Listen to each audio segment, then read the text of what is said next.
आज आपण बनवणार आहोत तांदुळक्याची भाजी। त्याच्यासाठी आपण भाजी आणलेली आहे, ती चांगली निवडून घेतलेली आहे।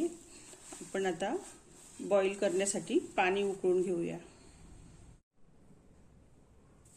आता आपण पाणी उकळून घेतले होते आणि भाजी चांगली बॉईल करून घेतलेली आहे। तुम्ही बघू शकता कशी झालेली आहे। आपण तिला स्वच्छ धुवून घेऊया, नंतर तिला मोकळी करून घेऊया। आता आपण भाजीसाठी 2 कांदे कापून घेतलेले आहे, त्याच्यासाठी लसूण कुटून घेतलेला आहे, त्याच्यासाठी मीठ घेतलेले आहे, कलर येण्यासाठी हळद घेतलेली आहे, 2 चमचे लाल जाडसर तिखट घेतलेले आहे।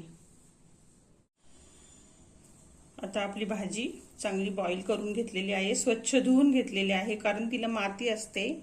आता आपण तिला मोकळी करून घेऊया, म्हणजे आपला मिरची मसाला आहे तो चांगला चिटकेल, त्याला चांगली मोकळी करून घेऊया।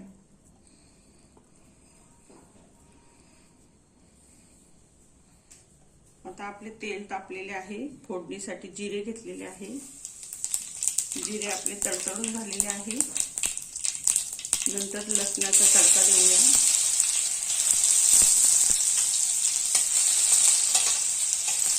आता आपण कांदे टाकूया, 2 कांदे चिरून घेतलेले आहे,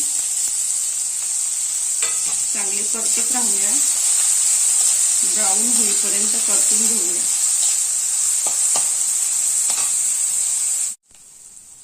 आता आपला कांदा ब्राऊन झालेला आहे, 2-3 मिनिटे परतून घेतलेला आहे। आता आपण हळद आणि मीठ घालून घेऊया।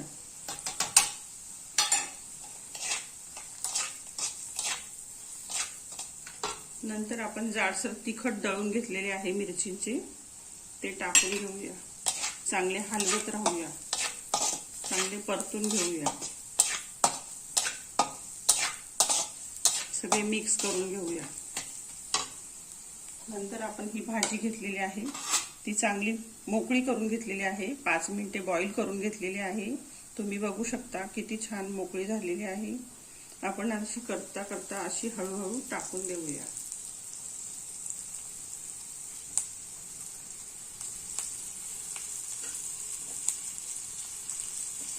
2-3 मिनिटे परतून घेऊया।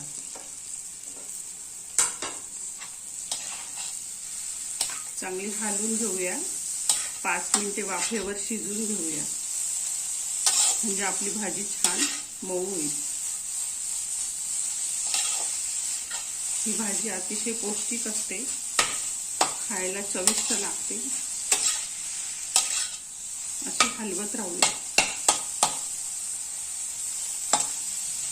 झाकण ठेवून वाफेवर शिजवून घेऊया। आता आपण झाकण ठेवून शिजवून घेतले होते, 5 मिनिटे वाफेवर बॉईल करून घेतली। आता आपण परतून घेऊया, अशी खालीवर करून घेऊया, परत 5 मिनिटे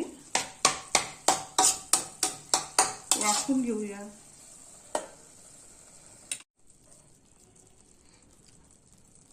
आता आपली भाजी तुम्ही बघू शकता किती छान शिजली आहे, वाफून घेतलेली आहे।